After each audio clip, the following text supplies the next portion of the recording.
Kalau disambut oleh Rasulullah, berani nggak mungkar nakir tanya?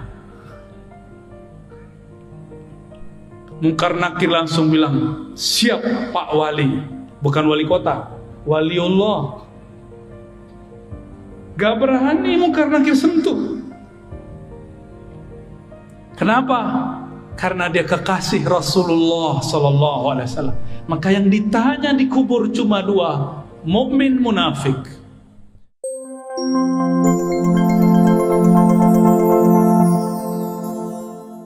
Assalamualaikum warahmatullahi wabarakatuh. Alhamdulillahilladzi amarna bidzikrih wa anzala ala man dzakarahu at-tuma'ninata was-sakinah. Ashhadu an la ilaha illallah wa ashhadu anna Muhammadan abduhu wa rasuluh. Allahumma salli wa sallim ala sayyidina Muhammad wa ala alihi wal mahdi khalifatihi wa sallim.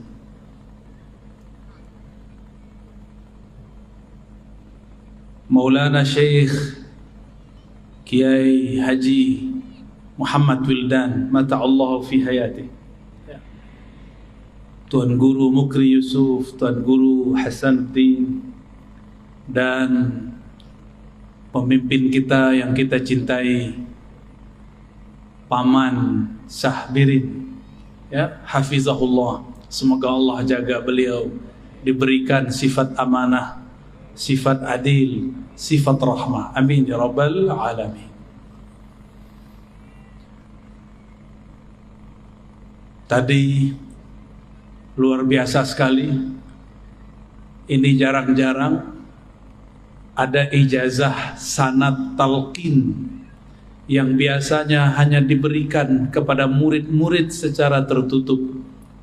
Tapi dengan kemurahan hati kiai kita, guru kita, Kiai Haji Muhammad Wildan, beliau memberikannya secara cuma-cuma, secara ringan, tidak pakai syarat ini dan itu. Barangkali karena orang-orang di Banjar ini hatinya memang sudah terpaut kepada Allah Subhanahu wa ta'ala.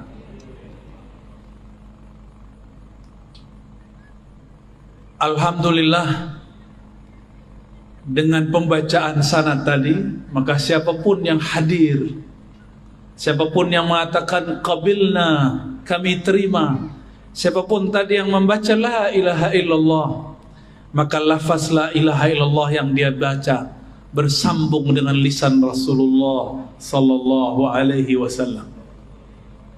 Jadi bagi orang-orang yang dia menjaga silsilah keilmuan kepada Rasulullah, lafaz la ilaha illallah pun ada silsilahnya, ada sanadnya.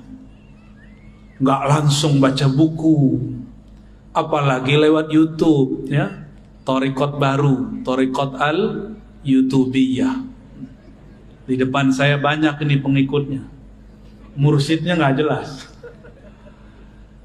Tadi saya senang sekali melihat nasyid tahlil la ilaha illallah. Mungkin di Indonesia, bahkan Malaysia, Singapura, Brunei sudah tidak ada penampilan zikir dengan teknik-teknik tadi.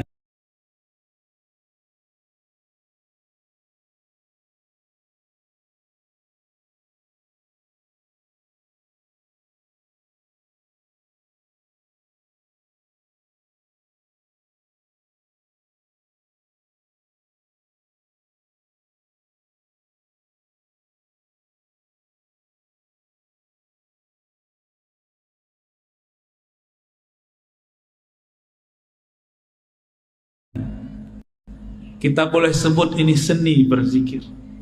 Tersisa cuma tarinya, tari saman atau tari rifaiyah. Di Palembang masih ada manaqib Syekh Muhammad bin Abdul Karim As-Samman. Manaqib Enggak main gerak-gerak aja itu. Itu ada rahasianya kenapa kepala ke kanan, kepala ke kiri. Bahkan kalau dulu, saya tidak tahu masih ada di sini atau tidak, itu bisa sembari berdiri. Masih ada ya? Kalau kami dulu kasih nama ratib berdiri. Ya. Tapi oleh orang yang tidak mengerti, mereka katakan ini Syiah. Betapa jahilnya.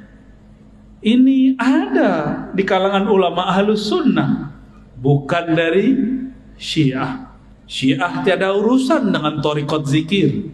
Syiah itu urusannya urusan politik sahabat, urusan politik Ahlul Bait.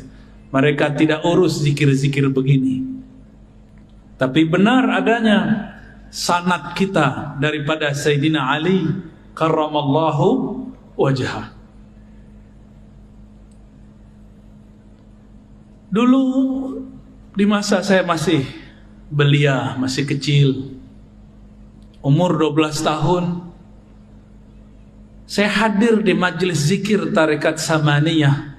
Guru saya Abuya Al-Hasan Al-Basri. Namanya mirip seperti di sanad, tapi beliau Al-Minangkabawi, sedangkan yang di sanad lain lagi. Abuya Hasan Al-Basri, apa karamahnya? Saya belum ditalkin zikir, tapi sudah fana duluan. Ketika beliau memimpin zikir ba'da salat isya, afdalu dzikri la ilaha illallah. Ketika beliau baca la ilaha illallah pertama, badan saya langsung bergetar. Qalbu ini seperti berguncang. Itulah zalzalah sebelum zalzalah. Gempa di dalam qalbu. Idza dzukirallah wajilat qulubuhum. Disebut nama Allah, qalbunya berguncang. Karena badan saya masih kecil, akal saya masih belia, umur 12 tahun, akhirnya hilang. Tapi terasanya indahnya bukan main. Kapan saya sadar? Ketika semua orang sudah selesai sholat, sudah duduk ke tempatnya masing-masing, saya masih duduk, kepala masih ke bawah, masih mengarah kepada jantung. Rasa itu tidak pernah saya lupakan sampai hari ini. Nikmatnya ketika kalimatullah masuk ke dalam qalbu. Inilah yang diajarkan oleh dulu Datuk Kalampayan, ya, benar bacanya gitu. Syekh Maulana Muhammad Arsyad Al-Banjari. Boleh juga kita sebut beliau Al-Madani, karena lama di Madinah. Beliau bertalaqi dulu kepada khalifahnya Syekh Muhammad Abdul Karim As-Samman yang ada di Madinah. Namanya Syekh Abdul Somad Al-Falimbani. Talqin apa yang beliau ajarkan? Talqin la ilaha illallah. Maka tidak salah muqaddimah tadi, sangat luar biasa. Yang dipakai oleh kibarul aulia, pembesar-pembesar aulia, itulah ilaha illallah. Yang menjadi makanan para salik, itulah ilaha illallah. Yang menjadi pembuka tabir-tabir hijab dalam diri, itulah ilaha illallah. Tapi kenapa kalau kita baca la ilaha illallah tidak ada efek? Mungkin kita hanya melakukan zahirnya, batinnya belum mengikuti. Maka sebagai pelengkap nanti ada talqin zikir thariqat. Kalau tadi talqin zikir riwayat, insyaallah nanti saya kasih sebelum kita bubar, sebelum pulang. Karena menghormati Tuan Guru Wildan, beliau sudah bermurah hati memberikan sanad riwayat talqin. Dengan keberkahan juga guru-guru kita, Datuk Kalampayan, begitu juga Abah Guru Sekumpul yang saya sangat cintai beliau. Maka kami pun akan talqinkan insyaallah metode zikir baca la ilaha illallah yang musalsal inda ahli turuq sufiyah. yang dulu dipraktekkan oleh para ahli-ahli thariqah. Sehingga tahu kita kenapa kepala bergerak ke kiri, ke kanan, ke bawah. Itu ada rahasianya. Insya Allah tolong diingatkan nanti ya. Sebelum sampai ke sana, maka kita ambil dalam surat Muhammad ayat 19 Allah berfirman, fa'lam annahu la ilaha illallah. Kita potong saja sampai di situ ya. Fa'lam, maka ketahuilah. Oleh beberapa ulama diartikan maka ilmuilah, bahwasannya lisya'annya la ilaha illallah, tiada ilah. Apa makna ilah?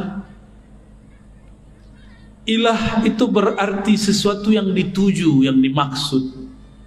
Dalam bahasa Melayu lama, maksud itu artinya tujuan. Maka mereka mengatakan tidak ada yang dituju kecuali Allah. Belakangan kata tuju berubah makna, ada yang mengartikan suka dan cinta. Karena memang kata ilah berarti cinta. Yang benar-benar dicintai hanyalah Allah Subhanahu wa ta'ala. Itu secara teorinya. Tapi tenang, nanti kalau talqinnya lebih mudah, teorinya hilang. Ya. Nanti juga sama metodenya. Cuma kalau tadi pejam mata, sekarang ditambah pejam mata, tangannya dinaikkan ke atas. Mengamalkan hadis Imam Al-Hakim, irfa'u aidiyakum, angkat tangan kalian. Nanti tangan ini kita bantu menghantarkan kalimah ke dalam jantung kita insyaallah. Imam Al-Bukhari menerjemahkan ayat ini, apa kata beliau? Al-ilmu qabla al-qawli wal-amal. Berilmu dulu, baru berkata, baru beramal. Kenapa la ilaha illallah kita baca, katanya memberatkan, lebih berat daripada langit dan bumi. Tapi kenapa tidak terasa berat di kolbu? Kata orang, berdasarkan ayat tadi, jika disebut nama Allah wajilat qulubuhum, jika disebut nama Allah bergetarlah kolbu. Kenapa tidak bergetar? Karena belum fa'lam, belum kenal. Saya ini heran ngelihat Paman Birin kemana-mana pakai sendal sendal apa namanya tuh? Sendal jepit. Masya Allah. Kalau ziarah orang nggak ngelihat saya, ngelihat beliau. Kalau orang tidak kenal beliau, dikira siapa nih? Wah, kayaknya tamu nih, tamu biasa. Tapi kalau kenal, hormat. Semua orang hormat. Apabila kita tidak kenal seseorang, cuma kenal namanya, maka tidaklah bergetar jika disebut namanya. Tapi kalau sudah kenal yang disebut namanya, namanya diulang-ulang dalam kolbu, itu akan mengguncangkan isi kolbu. Inilah yang dikatakan Nabi SAW, innallaha harrama 'alan nar, sesungguhnya Allah mengharamkan terhadap neraka, antamussa, untuk menyentuh man qala la ilaha illallah min qalbihi aw nafsi, yang membaca la ilaha illallah dimulai dari kolbunya atau dari jiwanya. Maka zikir itu tekniknya mesti dari dalam kolbu atau dari dalam jiwa. Maka berdasarkan itu, zikir yang wusul, zikir yang membuat getaran itu cuma dua. Zikir nafsiyah, zikir jiwa, zikir minda, kata orang-orang jiran. Yang kedua, zikir qalbiyah, zikir qalbu. Mungkin ada yang bertanya, lalu zikir ruh apa? Ruh tidak ada zikir. Ruh itu bukan lagi berzikir. Zikir artinya menyebut. Kenapa kita menyebut? Karena yang disebut belum terasa hadir. Kalau ruh makomnya makom ihsan, maka ia tidak lagi menyebut-nyebut karena yang disebut sudah hadir. Kalau saya ini belum ketemu Tuan Guru Wildan, saya sebut, oh Guru Wildan, Guru Wildan, Guru Wildan. Tapi kalau sudah ketemu, berani nggak sebut begitu? Berani nggak? Wildan, Wildan, oh, kurang ajar itu, ya. Berani?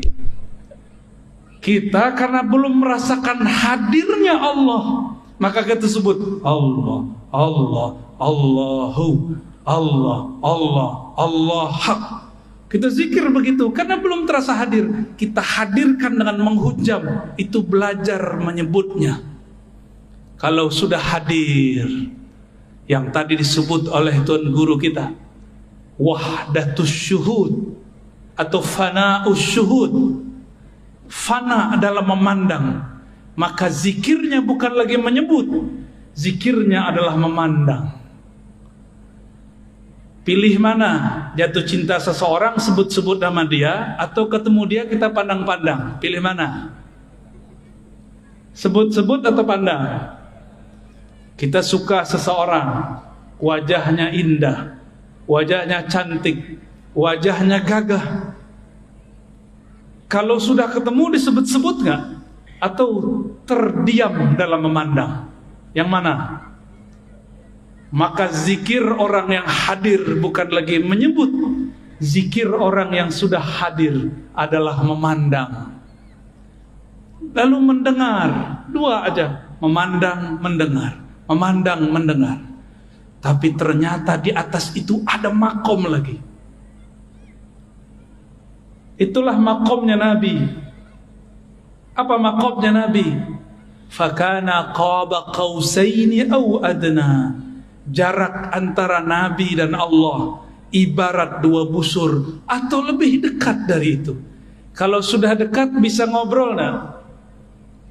Maka inilah makom hiwar ma'allah, berkalam-kalam dengan Allah. Sayyidina Musa itulah makomnya. Nabi Muhammad au adna, lebih dekat daripada itu. Itulah makom Sayyidina Muhammad sallallahu alaihi wasallam. Satu kali Nabi Musa alaihi salam dalam hadis yang sahih berkalam-kalam kepada Allah. Apa kata Sayyidina Musa? Ya Rabb, khussani bidzikrin. Tolong istimewakan aku, khususkan aku dengan satu zikir. Barangkali riwayat ini sudah sering kita dengar. Lalu Allah mengatakan, Ya Musa, qul la ilaha illallah. Wahai Musa, cukuplah engkau membaca la ilaha illallah. Apa kata Sayyidina Musa?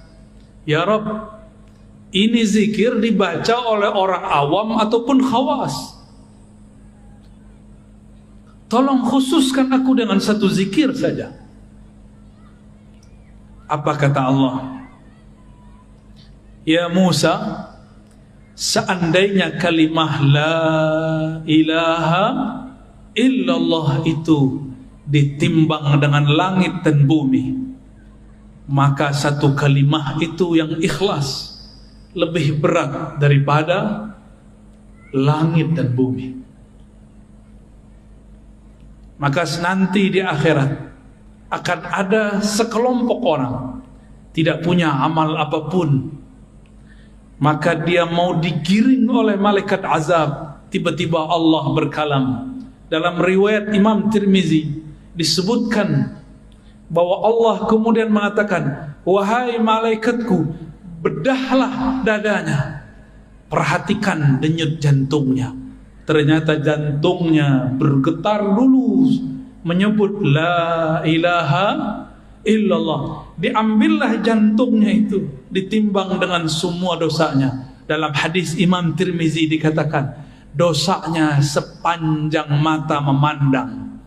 Tapi ketika ditimbang dengan kalimah la ilaha illallah, apa yang terjadi? Semua dosanya kalah. Yang menang kalimatut thayyibah la ilaha illallah. Jadi ini kalimah bukan main-main. Maka jangan main-main dengan kalimah la ilaha illallah. Ini lebih berat daripada langit dan bumi, lebih berat daripada gunung, lebih berat daripada air yang ada di lautan.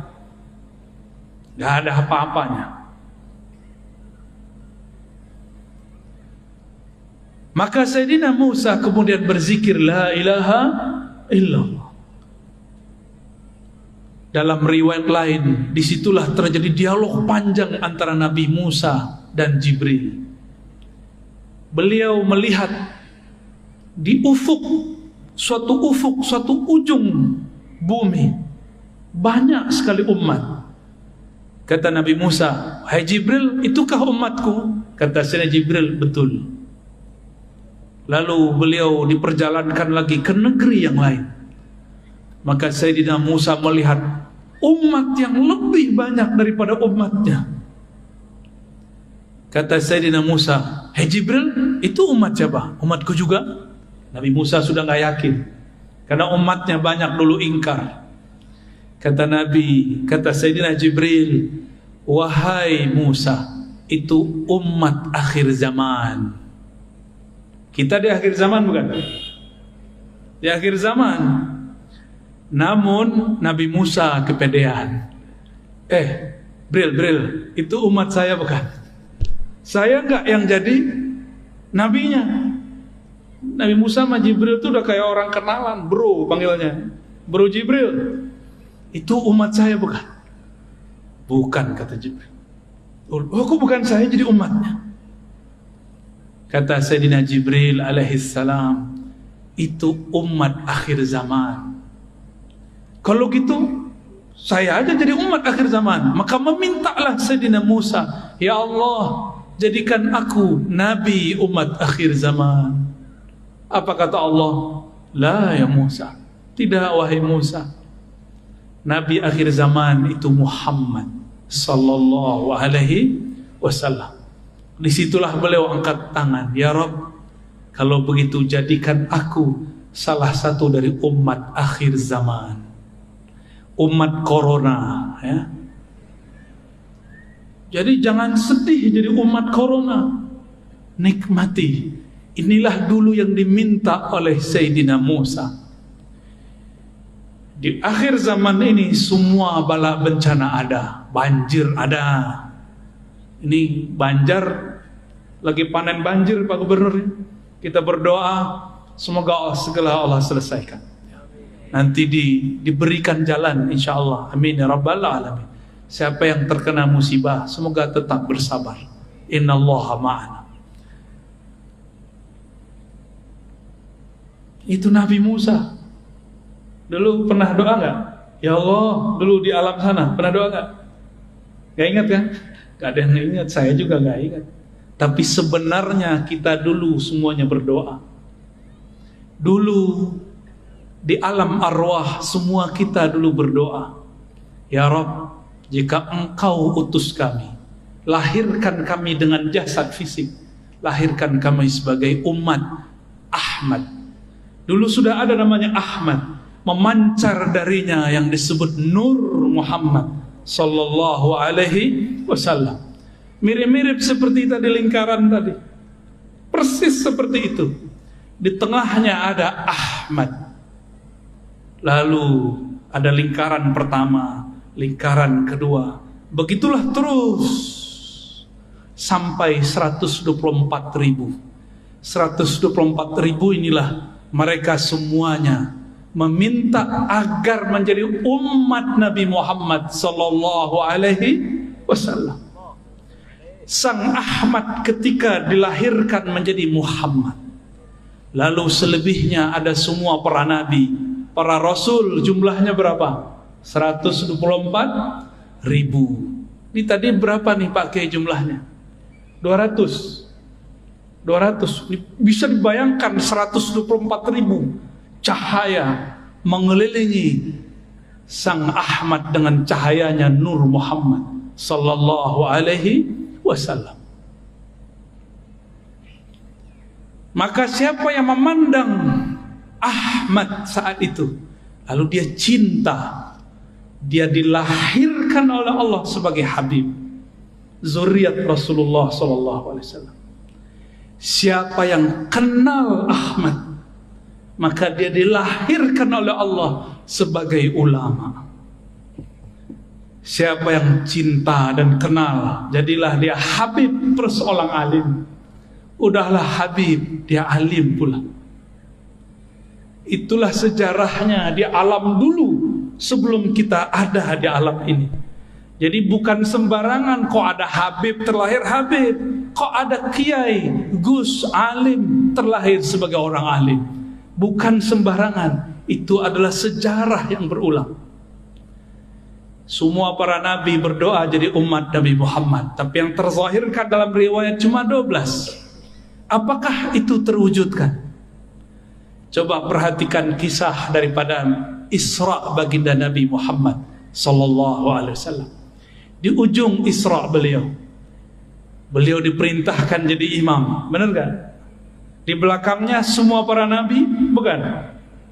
Itulah tanda sah semua para nabi menjadi makmumnya Rasulullah sallallahu alaihi wasallam. Jadi umat Nabi Muhammad sallallahu alaihi wasallam. Tapi meskipun demikian, semua bencana ada di zaman ini, semua maksiat pun ada di umat ini. Tapi nggak usah khawatir, semua ma'rifatullah diturunkan pada umat ini, khususnya akhir zaman. Dan sudah dimulai di negeri ini dulu oleh Syekh Abdul Samad Falimbani, Syekh Muhammad Arsyad. Bahkan dengan lugas, dengan jelas sekali Abah Guru Sukumpul juga mensyarah tentang ilmu ini. Dan kita nggak boleh berhenti, kita teruskan kajian-kajian ma'rifatullah mengenai Nur Muhammad sallallahu alaihi wasallam. Inilah ma'rifat yang dulu dicari oleh para arwah. Maka berkatalah Al-Habib Zain bin Smith, begitu juga Syekh Abdullah Faiz Ad-Daghestani An-Naqsyabandi. Apa kata mereka dengan makna yang sedikit berbeda, lafaz yang sedikit berbeda, maknanya hampir sama. Siapa yang wafat, meninggal, mati, belum cukup suluknya, riyadhahnya, belum cukup ma'rifatnya, maka dia, jika dia seorang mukmin, dia mesti menyempurnakan jika masuk alam kubur. Jadi jangan dikira masuk kubur langsung ketemu Allah. Belum tentu. Orang masuk kubur disidang dulu, man rabbuk. Kecuali seperti tadi saya dijemput oleh timnya Paman Birin, keluar dari pesawat langsung ada yang jemput, nggak perlu lewat-lewat tempat biasa. Itu kalau kenal yang punya, yang mimpin negeri Kalsel, yang menguasai rajanya alam barzakh, yang boleh membantu di padang mahsyar siapa? Baginda Rasulullah sallallahu alaihi wasallam. Maka siapa yang kenal beliau, sering menyapa beliau, sering berselawat kepada beliau, nanti beliau kirim orang-orangnya untuk menjaga kita. Bahkan jika kita ini orang spesial, Rasulullah sendiri yang menyambutnya. Kalau disambut oleh Rasulullah, berani nggak mungkar nakir tanya? Mungkar nakir langsung bilang, siap Pak Wali. Bukan wali kota, waliullah. Gak berani mungkar nakir sentuh. Kenapa? Karena dia kekasih Rasulullah sallallahu alaihi wasallam. Maka yang ditanya di kubur cuma dua, mukmin, munafik. Adapun wali nggak ditanya. Wali ini ada dua, wali Allah, wali setan. Itu nggak ditanya. Pilih mana? Hadirin pilih mana? Wali Allah apa wali setan? Wali Allah lah. Wali itu artinya bukan orang sakti. Wali itu artinya yang cinta kepada Allah. Mungkin gak cinta tanpa kenal. Mana ada orang jatuh cinta tapi gak kenal? Mungkin gak? Gak ada kita cinta seseorang gak kenal. Kita kalau senang seseorang, kita cari namanya di Facebook, kita search namanya di IG, Instagram, kita cari-cari kalau ada di Google. Itu namanya ma'rifatul asma. Maka jatuh cinta pertama mencari nama, nama yang dikasihi. Semakin kenal nama, semakin kenal yang punya nama. Maka orang-orang yang kenal Rasulullah pasti dia menyimpan nama-nama Rasulullah sallallahu alaihi wasallam.